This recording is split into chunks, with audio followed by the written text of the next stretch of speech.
Subculture Talk. I am your host, Pat626, and instead of bringing you 2 hours of goth, industrial, darkwave, death rock, etc., tonight I'm going to have a conversation. Not just with you, although that would be awesome, but also we've got a special guest tonight. So joining me in the virtual studio tonight is Alethea Leventhal, better known as Ships in the Night. Hi, Alethea. Hi. Yes. All right. And hey, it worked first time. So that's a Twitch record there. Good. Glad to hear it. Yeah. So you and I I hate to use the band name, but I often think about it as like you and I really were like ships in the night, because I left the Charlottesville goth scene, just the goth scene in general, to pursue education. I stopped DJing in 2011. Mm-hmm. And when I came back in 2017, all anybody could talk about was Ships in the Night, Ships in the Night, Ships in the Night. Have you heard of Ships in the Night yet? And I was like, where the fuck did she come from? So where the fuck did you come from? Wow. Well, I came the fuck from here, actually. I'm originally from Charlottesville. But yeah, that's really interesting. I didn't realize that. Yeah, by 2017, I mean, I was definitely in it, and that was the year my Murilogs came out. And so but that's very flattering that you heard that. And yeah, I was born in Charlottesville. I was gone for a long time. I didn't come back here until about 2013, 14. I was down in North Carolina, other places, and but yeah, so that was kind of when the music started, in around then, 2014-ish, 2015, and yeah, it's been going since. That's actually pretty impressive that within like 2 to 3 years you became a name in Charlottesville that like literally everyone, when I started DJing again, was asking me if I had heard your music yet. Oh, yeah. I played a lot of shows, and I'm still not now, but I've been playing a lot of shows. But I think that's a big part of it, is when you're just kind of around a lot and traveling. I guess it kind of gets out a little bit. So how did you get started in the music biz then? Yeah. Well, I've been making music like forever. Just like I have been singing since I could talk, as far as I remember. At the dawn of the universe, there was the earth, the sky, and ships in the night. Yes. Yeah, and then I actually, I was in high school here, and I played piano, and I actually drummed for a punk band briefly. And no kidding. I did, yeah, like way back when. We weren't like, that good. It didn't go that far, but that was a thing. I think that's like kind of where I started, making beats and things like that. And my first instrument was actually guitar. So I was playing guitar, piano, some drums, and then really didn't get, like, I always loved electronic music, dark wave, goth, everything like that, but I didn't really start making it until this summer, like around, I think it was right around like sort of like 2013. And I had like a loop pedal and a keyboard and a mic. And I just started kind of like looping everything and kind of fitting it together and making these like little, loop beats on the keyboard, and right. And putting it together. So yeah, that's kind of how it all began. Almost like, yeah, wow. So, and you just kind of just decided one day, like, all right, band thing isn't working, just gonna do it myself. Well, yeah, it's interesting. I'd been in a few bands, and I think I really liked the dynamic of playing music with other people. It's so fun. But I do think that there was something about, like, I had such an idea about what I wanted it to be, like, what I wanted Ships in the Night to sound like, and like just kind of the sort of everything about it, like what it, what the I guess like aesthetic would be, like kind of what the designs of the record covers and everything would look like. So I just kind of had like such a clear image of it that it sort of felt like it made sense to just sort of like pursue it solely, you know. Um, and I briefly had my friend Sean Decker. He was in it Oh, for a yeah, while. Synthetic Division. Yeah, Synthetic Division. Yeah, Yeah. wonderful music. And so he was in it for a little bit, and then I was like touring all the time, and so you know, and he was wanting to focus on Synthetic Division, and so yeah, it's been a solo pursuit since then, and it's, you know, it can be pretty challenging at times, but I think in general, in terms of like having, you know, in terms of like hearing a song in your head and then you like lay it out and it's exactly the way you want to hear it, like that is a good way to a good way to do it, I guess.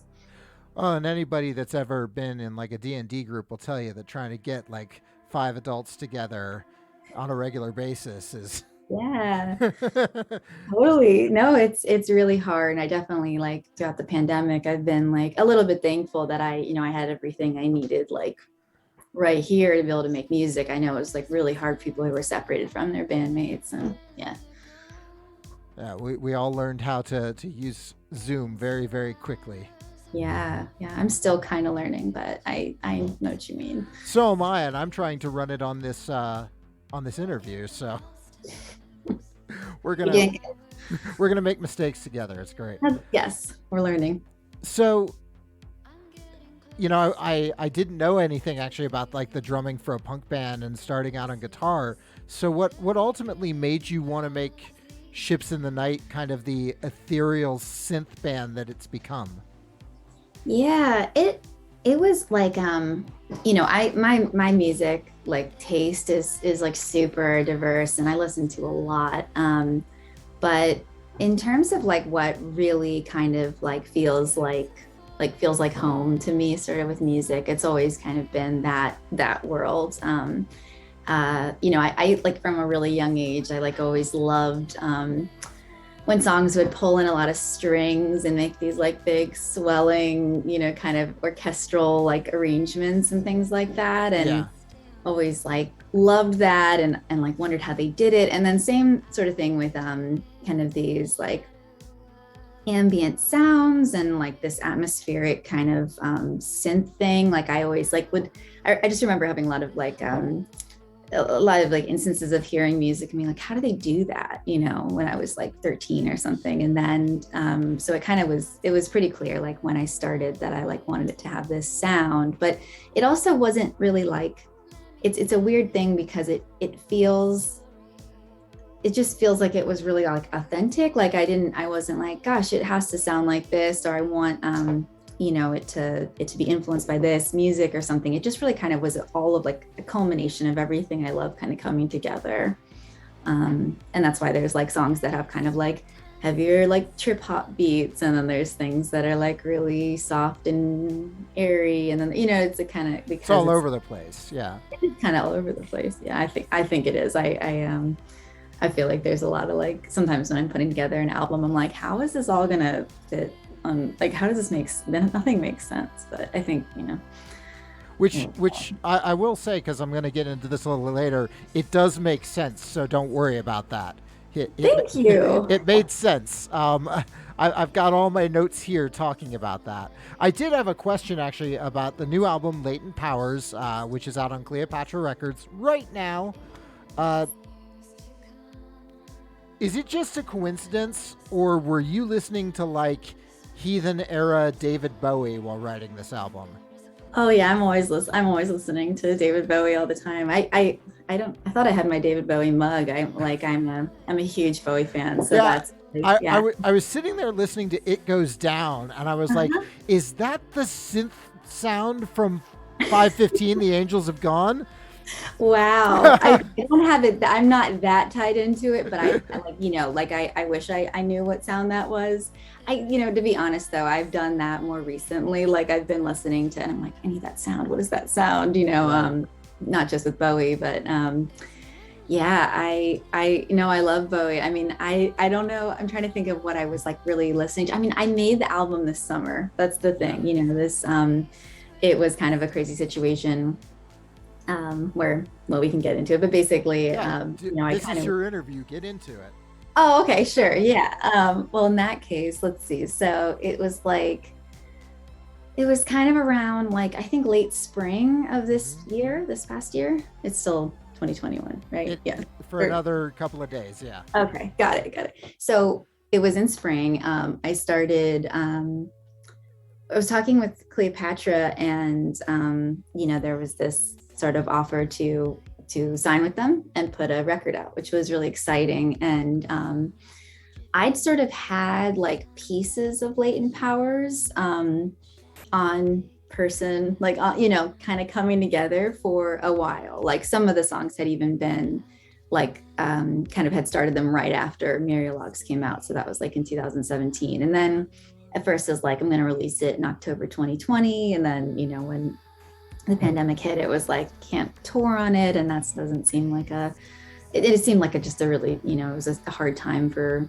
music, for everyone, so it didn't make sense at the time. But then when I was talking to Cleopatra, they were like, well, we can, we really put out music till about like November. And then after that, like, it's kind of like that with a lot of record labels, I think, like, unless it's a Christmas album or something, which it's most certainly not. So it's like, it was But if like, it were, I could play it at work right now. So oh, get me a Ships in the Night Christmas album, okay?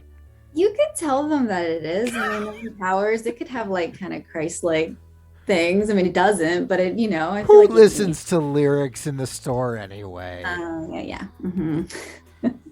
Yeah, it was I basically it was like put it out, the idea was like if you want to put it out this year, let's put it out in October. And in the time it was maybe May, and I was like, shit, because it's really there's a lot of work to do, like I mean, No, so that's a good reaction.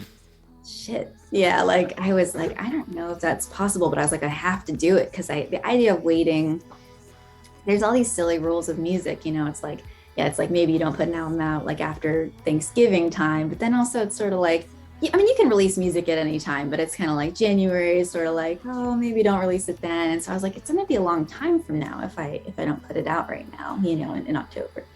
And so I just was like, okay, doing it, and really spent the entire summer like recording that album. And it was a lot. It was a lot of work. And Yeah.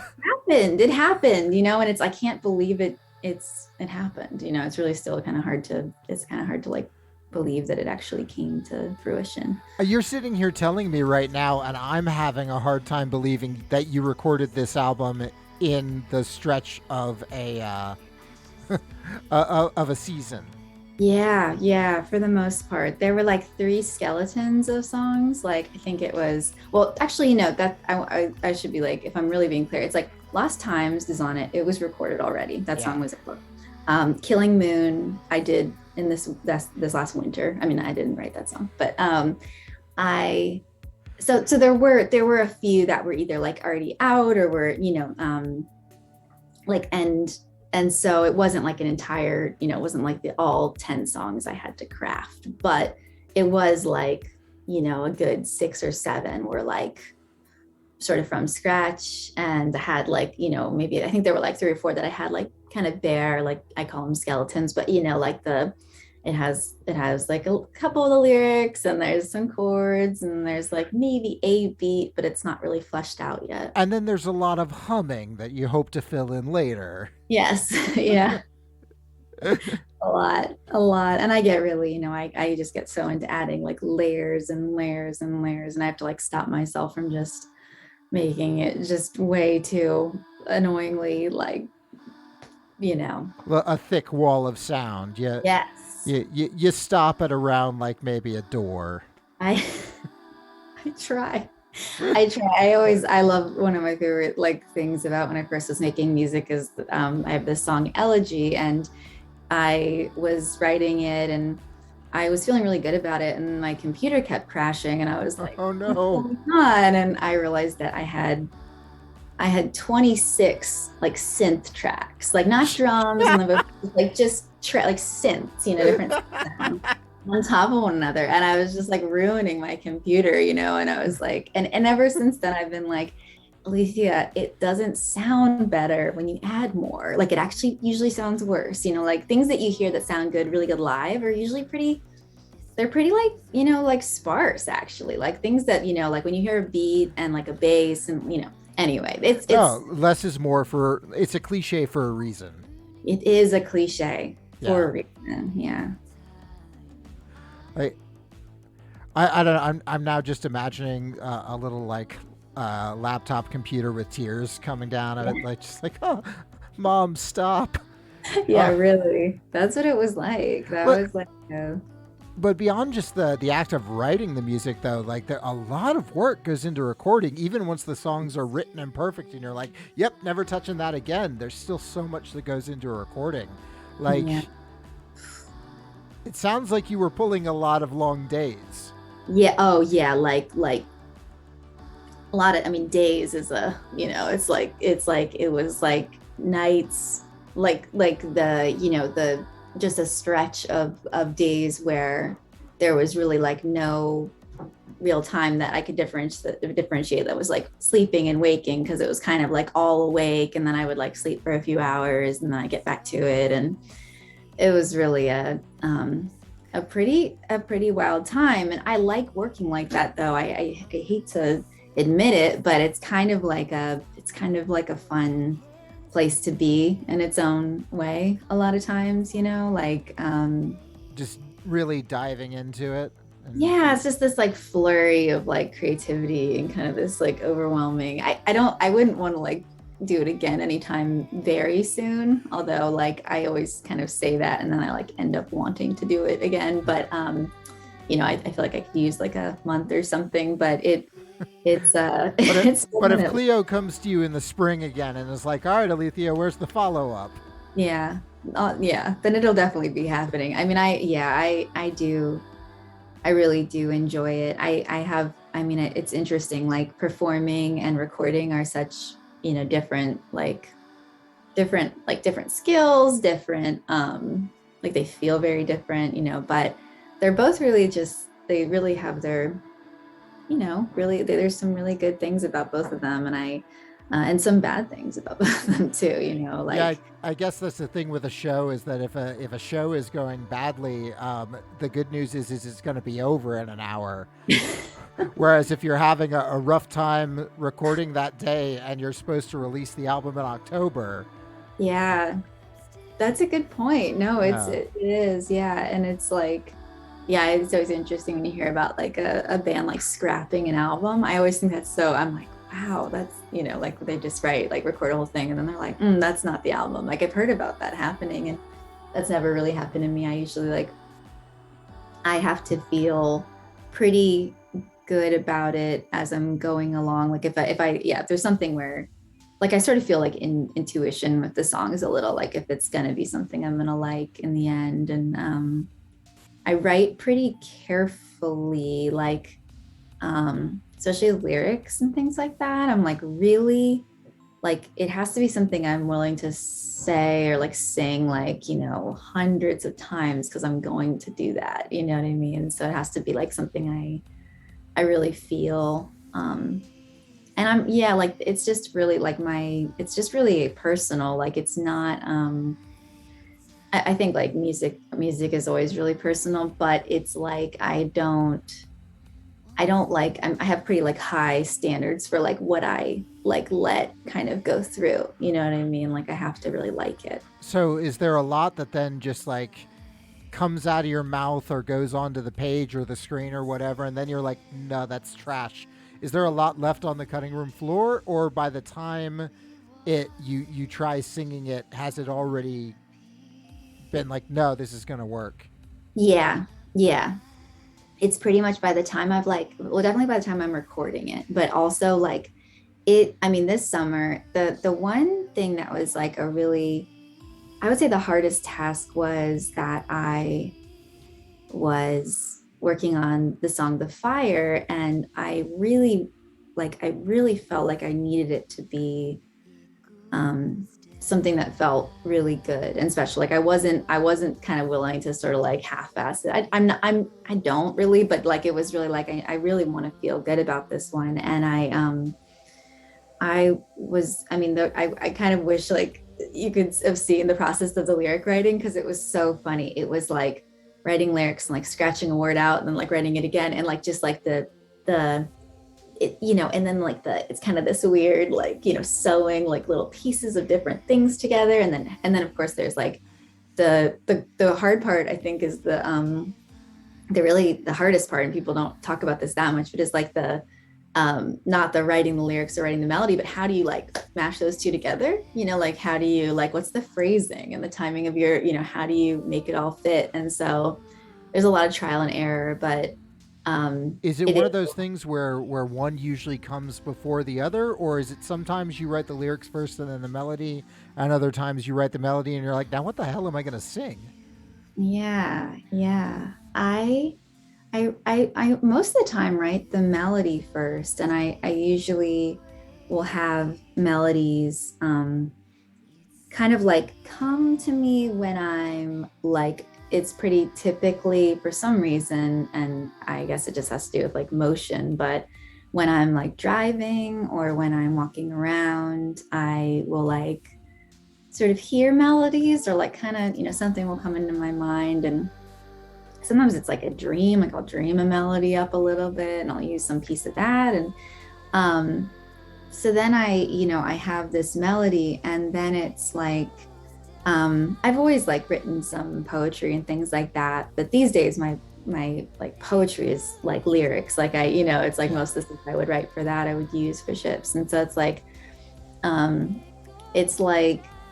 sometimes it's a cool like combining effort. It's like there's like some piece of poetry and some melody that I'm working on, and I can kind of confuse them and kind of like something that already existed, but generally it's the melody and then I bring the words to it. Okay. Yeah. And so that actually is a great segue.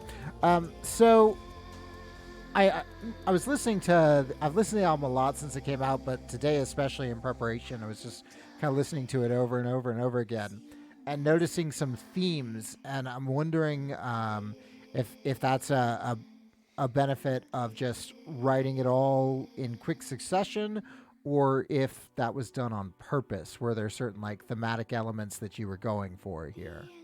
I'm curious of what you found, because I'm like, do I know what these are? I think like, I mean, there definitely were some the idea like it wasn't exactly intentional, but I think it's interesting. I think I've like said so far, like I know that I've said that I feel like Leighton Powers is a lot brighter of an album than Myrialogs was, but it has some pretty like it has like a couple pretty dark songs on it too. So like I don't know. I'm not that good at judging what's like bright and like I mean most I'm pretty like I was gonna say you grew up goth.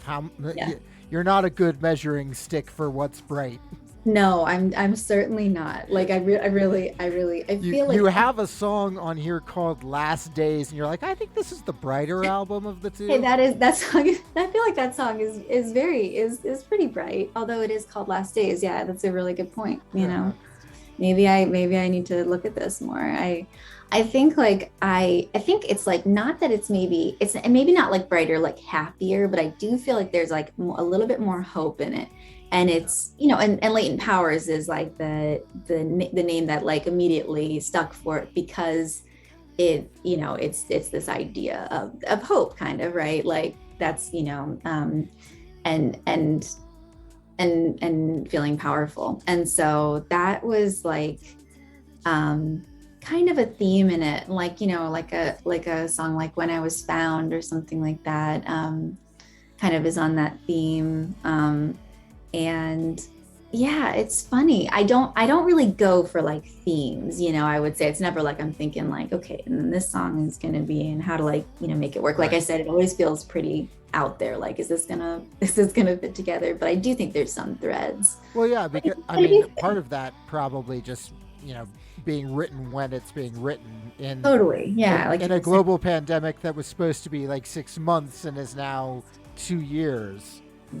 So there's a lot of illusion. Like, we've got a song called Last Days. It Goes Down references the world dying. Yeah. And like the end of days, it's also alluded to in Lost Times. Yeah. And but you're right though that I also something that I wasn't thinking about when I came up with this question is that often it seems like there's this feeling of this is the end, but we're gonna do this anyway. Yeah. I like that. Yeah, maybe that's the theme of the Well, album. Yeah. and I feel like that kind of pokes into the other thing that I was noticing is that there's just a lot of reference of like a cycle of a day.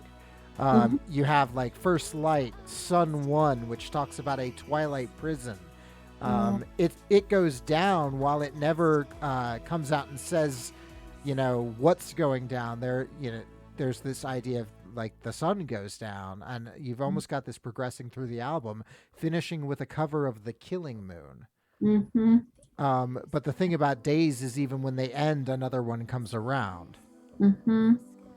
Yeah, I like that. This is really cool to hear too, because it's interesting. I do feel like the album was just made in such a like a flurry of, like I was saying, it was very I'm like it's really cool to kind of hear like how, and I've read some like kind of reviews or how people feel or like, but I like this. This is like a really deep look into it. And Oh, I think it's really true. I talk about light a lot. I know that, and that's yeah, like that's kind of like the like you said, the cycle of a day.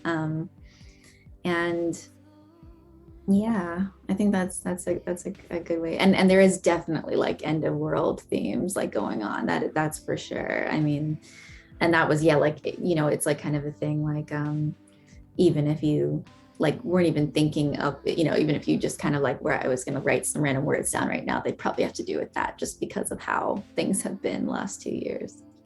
dealing with global cataclysm can have an effect on your lyric writing. It really can. Turns out. Who'd have thought? Yeah. You'd feel right at home on my channel though, because I overthink other people's lyrics all the time. So, well, That's welcome great. to Pat 66 land. Yeah, no, it's awesome. I mean, it's nice to hear someone thinking about it. And some of the songs, like The Fire, is actually about sleep. And like so I have like crazy sleep. I have like I'm diagnosed with narcolepsy and I have terrible insomnia, which are like very, kind of like seem like they would be conflicting like things, but I happen to like have them both. And I mean, that makes sense. If you go a long time without sleeping, all of a sudden you're going to start sleeping a lot. that can be how it goes. And also just like yeah, just kind of having a like not really a big part of my life, and then in turn like a part of Ships in the Night has been like dream states and kind of like this place between sleep and wake, and like just how kind of ambiguous all of that can really be. And that I think that really comes through in the music sometimes. And I think when people like when it's like the idea of it being ethereal, but it's really because it's like in another world. It's like in this weird, like it, like I just have a lot of strange, like, things like sleep paralysis and like and sort of like hearing my name being called. Like I think that's people. Okay, so the haunting visuals in some of your lyrics are starting to make sense. Yeah, definitely. Nightmares, yeah, really intense, like vivid dream life. And so but that yeah, like that song was like I don't always like write something really with this like topic, but that was really like I woke up on fire is like kind of it's one of the, I guess it's kind of the chorus maybe, and it's sort of like just kind of basically talking about like being like sort of trapped in your dreams. Well, yeah, because the next part being something to the effect of like, and I'm still in the fire. Yeah. Like even so it almost feels like waking up from this incredible dreamlike experience, but not being able to completely divorce it despite being awake now. Yeah. Neat. So Yeah, and I feel like it's kind of appropriate that you covered Echo and the Bunnymen then, because something that I was realizing is there's almost this like violence to some of your lyrics, Mhm. despite them being so ethereal. That kind of goes side by side with a lot of Echo and the Bunnymen, like nature and violence being used in the same song. Uh, in a song that sounds a lot lighter than the lyrics might make you think it is. Right. Yeah, yeah. Yeah. I've always been I've loved that. Like just the music in general when the lyrics and the music kind of don't mesh in that way. They don't like match up, Well, either way, like a happy sounding song with kind of dark lyrics or, I enjoy that. although usually a dark song with happy lyrics is just kind of funny, Yeah. whereas whereas like a happy song with dark lyrics is a little more haunting. That's a really good point, I listen to a lot of gothsicles, so I've heard a lot of dark songs with happy lyrics. Yeah, yeah, yeah. So, kind of backtracking a little bit, talking about the inevitability of the pandemic leaking into the lyrics. I wanted to break away from talking about the album a little bit, although you already mentioned it when you were originally putting off writing an album because you wanted to be able to tour on it. Hmm. You can't really do that right now. Yeah. So how does being a musician in the time of a seemingly never-ending global pandemic work? It is really weird. It is just really, really weird. I I think it's like, it's just gonna be a part of, I think about this a lot because I don't anticipate like ever not making music. Like I can't really imagine a time where I wouldn't be creating it. I mean, I could see like touring maybe could flux, like in terms of just like if things were back to some kind of like, sense of normalcy. But I, I just, yeah, I wonder how we're like all going to look back on this. I mean, but just in general, but also I just mean kind of like in terms of with music, because it's so odd and it's like, it's still not, I just don't know when we would get to a point where shows feel really like, you know, Safe. at all. Yeah, like Yeah. I don't feel like, I played my last show for the year in the beginning of December, and I've had this like sigh of relief, it was like, oh, like, because, especially as like the winter comes and it's, not just COVID, but like flu season and just like it really, so I have to say that like there hasn't been I haven't like been able to feel like, I've enjoyed it when I've been able to play, but it doesn't like, it comes with a lot of like uncertainty and like, sort of like this, I don't know if this is okay or right. It's really odd. And I don't know how long we're going to be there. And so I don't know what I was doing a lot of stream shows like in the height of everything. And I think like it's just really going to be a strange time. And I'm not like anticipating it. Like I was kind of from the beginning, like this is going to be so much longer than, I'd kind of accepted that pretty early on that we were in it for a while. But now it's, I think it's going to be like I have been thinking about next summer and whether I'll try to like be booking things. And I think right now it's like you just kind of have to, what I've kind of come to is like you just have to, you can try to do things, or you can like go for certain like you're like I want to do this tour, but you just have to know that it's like very likely that things will get shut down. Well, and it sounds like That, that can really pull you out of performing, because like the thing that you want to do in a performance is get lost in it. yeah. And how do you get lost when you're constantly thinking about, is every you look into the audience and you see someone without a mask not socially distancing with someone. Does that rip you out of it? Yeah, I feel like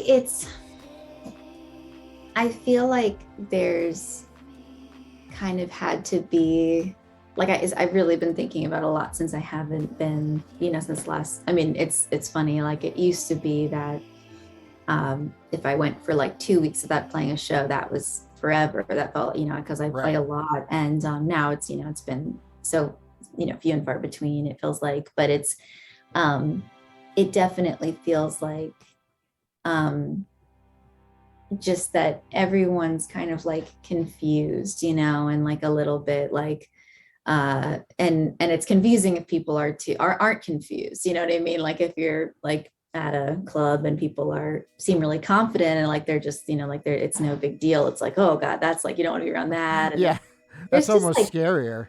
I know it's really like, I really am not sure when it's gonna be like any kind of level of like back to where it was before. And so I don't really have the answer for like what we do until then, like I wish I knew better, because it really feels like and I have a lot of friends who are immunocompromised, and so it's like I oftentimes sort of like take their lead like with things and kind of like what they're feeling, and but everyone's so different. And so it's a yeah, it's a strange thing. And it's also strange, just like I said, yeah, like releasing music when you can't tour is kind of odd. But then yeah, like I know people in New York who had a big album release show tonight and had to cancel it because they had COVID, and we're all vaccinated and boosted. So it's like we can't, it's just really hard.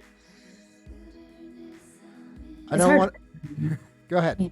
Yeah. Oh no, just that like I also every time I think about like, especially in the beginning, when things were really, really rough for the world, it's like, well, I mean, it's still rough for the world, but like when it was, at this really intense height, I kept sort of reminding myself that like music is a path that I chose, and it's like not the most consistent thing. This kind of thing like can happen in life where like, it's not basically like I didn't really feel that bad for myself, and in a lot of ways I felt really lucky. Like I was able to still make music, so it Right. wasn't like but it is hard, it's your income, it's your, there's a lot of parts that really that suffers. So I really do not want to end the interview on that sad note though, because that's like, yes. although I have to say that despite your response basically being, I have no idea what's going to happen. Yeah. The fact that you're like, but I just feel thankful that I'm still able to do it. That ships in a night in a little paper bow right there, because it's like, yeah, no, I mean that's at least the Leighton Powers experience for me, is like, man, this is awful and I do not know how to get out of it, but I'm gonna make it, I'm okay, like. That's great. I'm glad that that's what the album like says to you. And it's, yeah, I we are gonna make it, you know it's all, we're making it through already. It's just like taking some time. It's Yeah. like, So to try and brighten the mood before the interview ends, I do have to ask, did you accessorize your hair with the room that you're in, or was that just a coincidence? I fell in love with purple like a few years ago. Like it kind of there's something about this color. Like I really have like way too much like purple, like lavender. I mean, I could keep pulling stuff out of here, but Just get a tour of Alethea's room. It's yeah, like the goth version of Cribs. yeah. Yeah, it's I really there's something about like this sort of like light purple color that I just find to be like really like really calming. Like I really like looking at it. And so I'm trying to think, I think the walls came first, but I've had purple hair before. But Leighton Powers, so the cover of Mary Logs, the text in it is light purple. And then Leighton Powers, I went black and red. And I felt like that was kind of like the shift that represented like what we've just been talking about. It's this sort of like, I don't know, for me, like red is like kind of like power, it has that. And I like that color a lot too. But yeah, I sort of fluctuate my hair between like purple and red a lot. It's like not a good thing because of like the most opposite kind of So, colors. That's all. oh no, I like Subshock. The skull is pink, so I kind of tend to go towards that color in a lot of Yeah. my advertisements. But red and black have always been like my my favorites, which is another reason why Leighton Powers, like even the artwork was just speaking to me. Do you feel Oh, though that that's an interesting point that you bring up, the shift from purple to red? Do you feel like Leighton Powers is kind of a more active album, like, yeah. or maybe I don't know, like active versus reactive? I like that. Yes, I do. I feel like it really, really is. Like now, especially now that you say that. And I Mm. think it's because I feel like Miri Logs was really like processing a lot of like loss and really dark stuff that like I yeah, hadn't noticed. yeah. No one did. I know. I like totally just got away with it. Like no one Yeah. knows it's like sad at all. It's like yeah. The one of the biggest singles from it is called Dark Places. This is obviously Everything's Fine. Yeah, Yeah. we're good. We're good. Yeah, no, it was like definitely just very like, and that was a really like cathartic album, and in so many ways.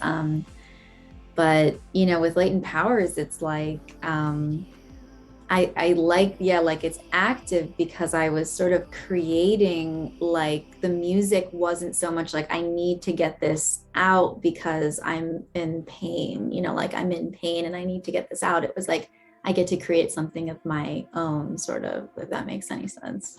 No, it makes total sense, and Oh, honestly, it's kind of fantastic because that in my very short-lived music career, I found that it was incredibly easy to write cathartic songs mhm. to process whatever like pain I was feeling at the time, but Yeah, to then to be able to take like, and I won't say that it's not pain because there's still very obviously pain in this album, right. along with other emotions. But I feel like you took a lot of the duller aching that isn't so melodramatic and in your face, and Hmm. we're still able to give voice to that, and Yeah. that's impressive. That's something that I think a lot of musicians strive towards. So Mm. good job on getting that. Thank you. Thank you so much. That's all. This has been very it's nice to I really haven't I don't know that I've had like a talk about the music this deeply yet, like so because it's Again, welcome to the overthinking channel. I like it. I'm really into it. Yeah. Yeah, this is, I may no longer be an English major, but you got to do something with that degree. So, Yeah, you're doing it. but in all seriousness, though, thank you very much for joining me this evening. Uh, Yeah, uh, absolutely. Leighton Powers out on Cleopatra is so. I do. There's a question I don't think a lot of people ask.